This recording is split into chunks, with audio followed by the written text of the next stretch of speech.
Davey Allison back on pit road as they continue to work on his car. Here's Mike. Bobby Hillen's car shows a little damage to the left rear corner, Ken, just a bit to upset the aerodynamics. They can't get the right rear wheel off to complete this stop. There's a lot of red paint on the right tire of that car, and they're still working frantically on Hillen's machine. Dave Despain? The new Thunderbirds are supposed to be aerodynamically superior to the old. This Thunderbird is not particularly aerodynamic right now. Davey Allison's top has been beat in. They've pounded that back out. The big area of concern right now is under the hood. They're taping up the air cleaner and continuing to work under there, tearing loose some of the hood framework and generally clearing away bent and broken pieces to enable Allison to continue. They are also taping frantically to get that windshield nailed down solid. They'll try to get him back out before the field comes around and will use as many pit stops as they can get during this caution to get that car as race ready as they can make it. Well, as we mentioned already, Bobby Allison, one of racing's superstars, is not here today.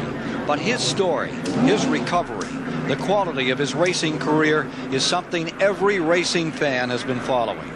Just a few short weeks ago, Chris Economaki went to Hueytown, Alabama to visit with Bobby Allison and his family at home.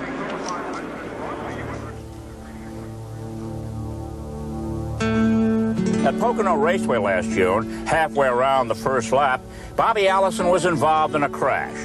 A tire went flat, slamming him into this wall. Allison's car was then hit squarely on the driver's door by another competitor. Suffering from head, leg, and internal injuries, Bobby almost died that day, but he survived. His skid marks still remain on the track, the only visible sign that one day last summer, death was at Bobby Allison's door. Bobby, what do you remember about the accident? Nothing. Really? Nothing at all. In fact, you know, you see stuff around the house here that indicates what kind of ties we have to our racing past, and I don't remember winning Daytona. Really? Not at all. The record shows that Allison won the Daytona 500 last year. It was the 84th win in over 700 career starts. But the next victory he achieves will be his most important one. It will be a victory over his injuries. Injuries that left him in a near coma for almost 2 months. I feel a little bit grim. I'm still waiting to get back to feel good, although I don't feel as bad as I did a few weeks ago. Bobby is part of a racing family. His son Davey finished second to his dad at Daytona last year, and Bobby's father was a racer too. But for all they know and all they've seen about what can go wrong at a racetrack, the accident shook the family to the core. We had our faith, and we had our faith in him because he's always been a fighter. And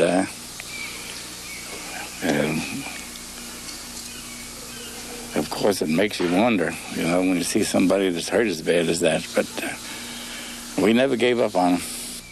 There are two parts to Bobby's recovery. The physical, to recover his strength, his stamina, to be able to walk without pain, without a limp. The other part is to reclaim his mental capabilities, to regain his hand-eye coordination.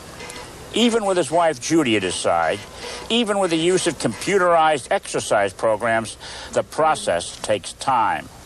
But having beaten back the specter of death, time is now on his side. Oh, you're on the wrong key. Oh, on the wrong key. That's what it is, yeah. A lot of people think, oh, gee, you know, these guys, they live such a dangerous life and they could get killed. And I said, well, you know, that's no big deal, you know, because if you live a good life, you go to heaven, and what better place is there to go? But the biggest thing is that they don't get killed is if they get maimed or something happens to them permanently, and they themselves, you know, they have such high egos that they can't hardly live with something like that themselves, and then therefore it would be tough.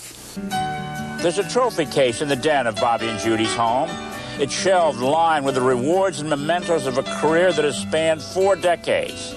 But with his complete recovery not assured, racing again is out of the question for now, and maybe forever. So the only driving Bobby Allison does is of his grandchildren. Come on. Turn this way.